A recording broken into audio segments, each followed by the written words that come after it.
جسے قرآن کا اعجاز بھی کہا جاتا ہے اور قرآن کا ایجاز بھی کہا جاتا ہے، وہ یہی ہے کہ قرآن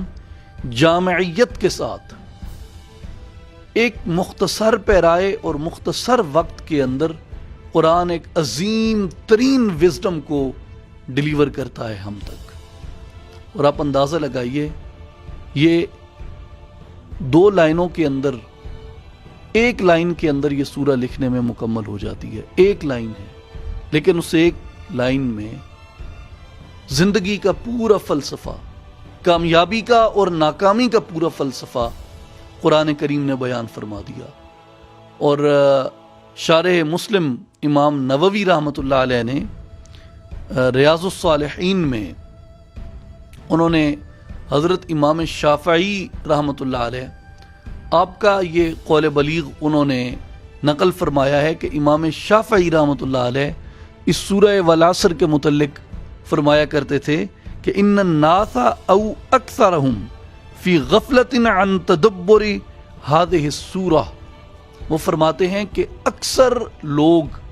یا زیادہ تر لوگ جو ہیں وہ اس سورہ میں تدبر کرنے سے غفلت برتتے ہیں۔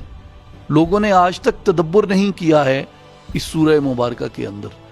اور علامہ ابن کثیر رحمۃ اللہ علیہ نے، انہوں نے بھی حضرت امام شافعی رحمۃ اللہ علیہ ہی کا ایک قول نقل فرمایا ہے، اور وہ فرماتے ہیں کہ لو تدبر الناس هذه السورہ لوسعتهم، وہ فرماتے ہیں کہ اگر لوگ اس مختصر سی سورہ کے اندر تدبر کر لیں، اس مختصر سی سورہ کے اندر غور و فکر کر لیں، اس کے سمندر میں اتر جائیں اور اس سے موتی اور جواہر اور گوہر اور یواقیت نکال کے لائیں، تو وہ فرماتے ہیں کہ لوسعتهم،